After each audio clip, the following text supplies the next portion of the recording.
जब उसको डिस्क्वालीफाई किया गया, विनेश या नहीं, लेकिन ऐसा लगा जैसे हमें चाकू घुसेड़ दिया गया। क्या व्यवस्था थी सर कि उसका वेट बढ़ गया, पता ही नहीं लगा सिस्टम के लोगों को। क्या बेवकूफी की गई है, ये सोचने का विषय है सर। ये बहुत महत्वपूर्ण देश की बेटी का मामला है। ये हरियाणा की बेटी नहीं है सर, वो एक जात की बेटी नहीं है, वो हमारी बहन है, देश की बेटी है। विनेश जो है देश का नाम गौरवान्वित करती, इस देश का नाम बढ़ाती, लेकिन आज जो है अपमान का सामना करना पड़ रहा है। विनेश फोगाट जी के साथ ओलंपिक्स में जो अन्याय हुआ उस पर बड़े बड़े राजनेता बात कर रहे हैं, पर हेमा मालिनी जितनी तुच्छ बात किसी ने नहीं कही। कहती है कि वो 100 ग्राम जिसकी वजह से उन्हें डिस्क्वालीफाई कर दिया गया, वो हम सब के लिए अब एक वेट लॉस मोटिवेशन है। Is she out of her mind? मतलब लोग भी क्या बेवकूफ हैं, उनको वोट क्यों करा यार। गुस्सा आता है ना कि जब पता ही था कि हेमा मालिनी के ऐसे ही टैंट्रम्स हैं, उल्टी सीधी उल जलूल बयान देती रहती हैं। उनसे पूछो भाजपा ने क्या किया 10 वर्ष में, तो बोलेंगी कि बहुत कुछ किया है। अरे भाई, बहुत कुछ का कुछ नाम भी होता है क्या? कि एजुकेशन में इतना कर दिया, हॉस्पिटैलिटी में इतना कर दिया, मेडिकेशन में इतना कर दिया। उनके पास कोई आंकड़े नहीं है, बस हवाई बातें हैं। खैर, हमारे भाई हैं चंद्रशेखर आज़ाद जी, आज़ाद समाज पार्टी से, कि बहुत ही अच्छे लीडर हमारे सामने उभर करके आए हैं। लोगों ने इन्हें इलेक्ट करके लोकसभा तक पहुंचाया है, और वहां पर इन्होंने जो दहाड़ लगाई है विनेश फोगाट जी के लिए, दिल खुश हो गया। नमस्ते जी, सत श्री अकाल, अस्सलाम वालेकुम। मैं निधि शर्मा इंडिया से, और हमारे लिए विनेश फोगाट गोल्ड मेडलिस्ट हैं। कितना दिल उनका टूट गया, और पूरी इंडिया का ही दिल टूटा कि उन्होंने रिटायरमेंट ले लिया 29 ईयर्स की एज में। अपने 20s में she got retired. She will always remain in our hearts. कई बार लोग कहते हैं कि ऐसे लोगों को पॉलिटिक्स में होना चाहिए, विनेश जी जैसे। जिस दम के साथ उन्होंने बड़े बड़े राजनेता पर आरोप लगाए थे ना कि ये यौन उत्पीड़न करते हैं हम बच्चियों के साथ, वही जज्बा चाहिए। उनके इस कदम की वजह से, और ध्रुव राठी की वजह से, और रवीश कुमार जी की वजह से भाजपा से एनडीए सरकार हो पाई, और हमारी जिम्मेदारी है अब इसे एनडीए से इंडिया करना। अभी मैं सुबह से प्रयास कर रहा था कि विनेश के लिए बोलूं। जब उसको डिस्क्वालीफाई किया गया, विनेश या नहीं, लेकिन ऐसा लगा जैसे हमें चाकू घुसेड़ दिया गया। मेरे आज भी याद है उस प्रोटेस्ट में मैंने रातें काटी हैं और 4-4 गोली खाई मैंने। ये देश की अस्मिता से जुड़ा मामला था, पर हमारी मांग ये थी कि सरकार स्टैंड क्लियर कर दे, तब भी सुनवाई नहीं की गई। जब मंत्री बोलने आए तो हमने उनसे कहा कि हमें कुछ इन्फॉर्मेशन चाहिए, उस पर बात नहीं हुई। सवाल ये है सर, एक गोल्ड हमारे लिए आ रहा था, और जब ये गोल्ड आता देश गौरवान्वित होता। और क्या व्यवस्था थी सर कि उसका वेट बढ़ गया, पता ही नहीं लगा सिस्टम के लोगों को। क्या बेवकूफी की गई है, ये सोचने का विषय है सर। ये बहुत महत्वपूर्ण देश की बेटी का मामला है। ये हरियाणा की बेटी नहीं है सर, वो एक जात की बेटी नहीं है, वो हमारी बहन है, देश की बेटी है। और आपने क्या किया हरियाणा के साथ? आपने हरियाणा का बजट कम किया, जबकि सबसे ज्यादा मेडल हरियाणा लेके आता है। ये गलत है सर, ये धोखा है। हमें इस बात की तकलीफ है कि विनेश जो है देश का नाम गौरवान्वित करती, इस देश का नाम बढ़ाती, लेकिन आज जो है अपमान का सामना करना पड़ रहा है। जब हमारे हितों की बात होगी हम जो है समझौता कर सकते हैं, लेकिन जब देश के हितों की बात होगी, बाबा साहब अम्बेडकर ने कहा था हम प्रथम और अंत्य भारतीय हैं। जब देश हितों की बात होगी, महिला हितों की बात होगी, महिला सम्मान की बात होगी, हर हम कीमत चुका देंगे। सरकार के मंत्री ने क्या कहा कि हमने इतने पैसे दिए, एहसान क्या खैरात दी क्या आपने कोई? खत्म कर रहा हूं सर, खैरात दी क्या आपने कोई? इससे ज्यादा पैसे हम आपको दे देंगे, लेकिन आपको चाहिए था कि इस मामले को संभालते और देश का सम्मान बढ़ाते। आपने लापरवाही बरती, इसका खामियाजा हमें भुगतना पड़ा। मैं आपसे आग्रह करूंगा कि जब वो बेटी देश लौटे सर, जब वो बेटी देश लौटे, रुक जाओ प्लीज, प्लीज, जब वो बेटी देश लौटे, मैं आपसे आग्रह करूंगा कि स्पीकर सर यहाँ बुला के उसका सम्मान करें। हम सब लोग, वो देश की बेटी है सर, देश के लिए गोल्डन गर्ल है वो, उसका सम्मान यहाँ किया जाए सर, हमें चाहते हैं। किसान मजदूर रात में थक के सो जाते हैं, सपने में देखते हैं कि जीवन बदल रहा है, गरीबी खत्म हो रही है। सुबह जब आँख खुलती है तो लगता है वापस झुका तू है। ऐसा ही इस बार का बजट गरीबों के लिए था। महोदय, मैं अपने क्षेत्र से शुरुआत करूंगा। मेरा क्षेत्र नगीना बाढ़ प्रभावित है, कोई चर्चा नहीं हुई। किसान और आम आदमी परेशान है, कोई चर्चा नहीं हुई। गन्ना मिल समय पे पैसा नहीं देती है। गुलदार ने 30 लोगों की जान एक साल में ली है पिछले, कोई फर्क नहीं पड़ता अमीरों को। उद्योग धंधे लगाने कोई बात नहीं हुई। मेडिकल कॉलेज और एम्स के निर्माण की कोई बात नहीं हुई। ग्रामीण क्षेत्रों में खेलों को बढ़ावा देना, स्पोर्ट कॉलेज की कोई बात नहीं हुई। महोदय, देश में भूमि सुधार किया जाए, लाखों बीघा जमीन जो है भूमाफिया ने कब्जाई हुई है, भूमिहीन लोगों को भूमि दी जाए। बिजली के दाम में कटौती की जाए, गरीबों को कम दाम पे जो है बिजली उपलब्ध कराई जाए, ठेकेदारी प्रथा, संविदा, लेटर एंट्री खत्म की जाए, पक्की नौकरी दी जाए। निजीकरण की वजह से सरकारी नौकरियां लगभग खत्म हो गई हैं।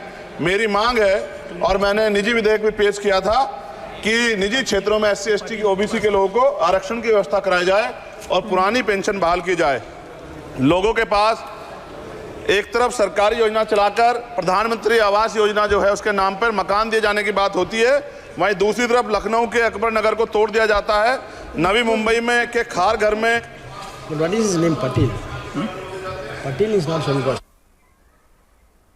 No, this is the caste. उसकी जा This is caste name, Chandrasekhar. No, this Patil. Mic नहीं है सर, बंद कर रहे हो sir? Independent. This is independent. आ गया? ये लोग धन्यवाद। हमारे लोग सर आर्थिक रूप से बड़े कमजोर हैं और 2 अप्रैल 2018 के मुकदमों के लिए कई बार सरकार से बात हुई, वापस नहीं हुई, उनको वापस कराया जाए। भीमा को वकीलों को बहुत पैसे लगते हैं सर।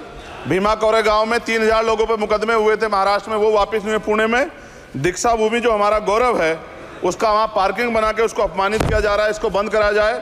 पेट्रोल पंप के जो डीलर्स मार्जिन है वो 2017 से नहीं बढ़ा सर, इसका असर ग्राहकों पे पड़ता है, इसका असर जो है पेट्रोल पंप के नेटवर्क सुचारू रूप से चलाने पे पड़ता है।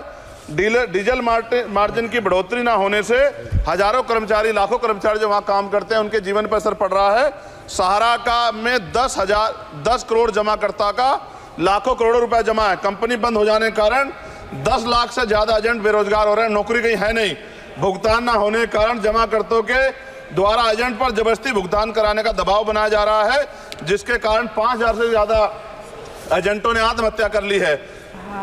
सभापति महोदय, उत्तर प्रदेश देश का सबसे बड़ा सूबा है, उसको इस बजट में कुछ नहीं मिला और बहुत सारे मेंबर, 80 के लगभग हम मेंबर जो है उत्तर प्रदेश जीत के आए, ना के बराबर मिला। यूपी में 25 करोड़ से ज्यादा आबादी है उत्तर प्रदेश के अंदर, 5 किलो राशन सरकार दे रही है, लेकिन जीवन जीने के लिए काफी नहीं है। और भी बुनियादी सुविधाओं की जरूरत पड़ती है अगर इज्जत की जिंदगी चाहिए, उसके लिए सरकार के पास कोई उपाय नहीं है। यूपी जब एक बड़ा राज्य है, लेकिन यूपी में भाजपा सरकार की विकास गति बहुत धीमी है। हमारी सरकार से, केंद्र की सरकार से मांग है, हमें यूपी की सरकार की चिंता नहीं है, लेकिन यूपी की जनता की चिंता है। मैं मांग करता हूं कि यूपी को 4 भागों में विभाजित किया जाए। डॉक्टर बाबा साहब अम्बेडकर ने कहा था 1995 में, उनकी बुक है थॉट्स ऑफ लिंग्विस्टिक स्टेट, किताब में कहा था राज्य जितना छोटा होगा राज्य की प्रगति उतनी होगी, जनता को रोजगार मिलेगा और जनता का जीवन संपन्न होगा।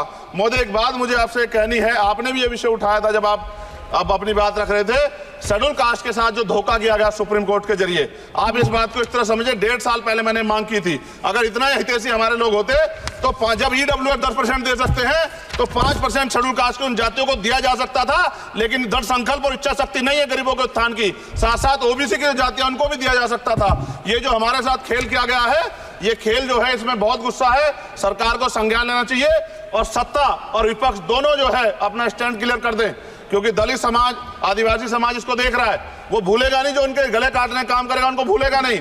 बहुत बहुत धन्यवाद, आपने बात रखने का मौका दिया।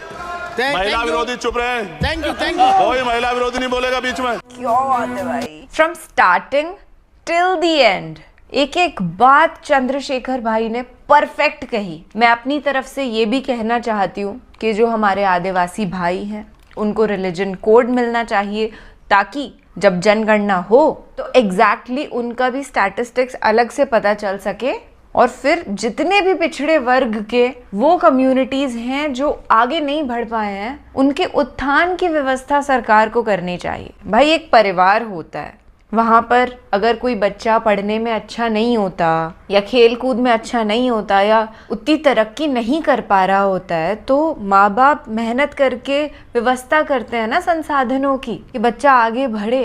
वैसे ही हमारा ये देश एक परिवार है, पर शायद बड़े राजनेताओं के लिए, प्रधानमंत्री के लिए हम पराए हैं, हम उनके परिवार के मेंबर्स नहीं हैं। देखिए, मैं ये तो नहीं कह सकती कि विनेश जी के साथ एग्जैक्टली साजिश ही हुई होगी, पर अगर वो जीत जाती, जो कि वो जीतती, हम सब जानते हैं, तो मोदी जी को उनसे बात करनी पड़ती डायरेक्ट। मोदी जी उन्हें फेस कैसे करते? उनका कई साल पुराना वो वीडियो वायरल हो रहा है, देखा आपने, जिसमें मोदी जी बोल रहे हैं हमारी बेटी विनेश। तो जब आपकी बेटी के साथ कुछ गलत हुआ था, आप कहाँ थे?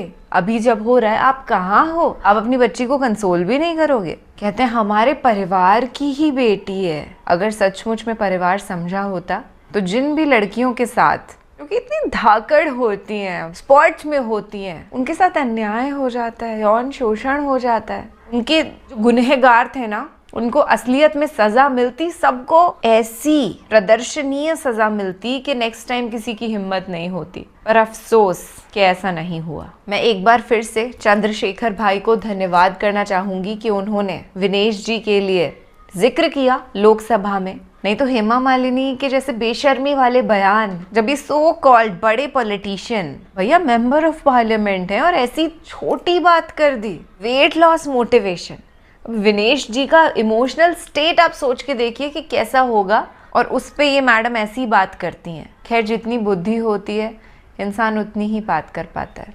ख्याल रखिएगा अपना, और thank you so much also कि आप भी विनेश फोगाट जी के साथ हैं। टेक केयर अगेन, मिलेंगे जल्द ही सच उजागर कर देने वाले वीडियो के साथ। जय जवान, जय किसान, जय संविधान।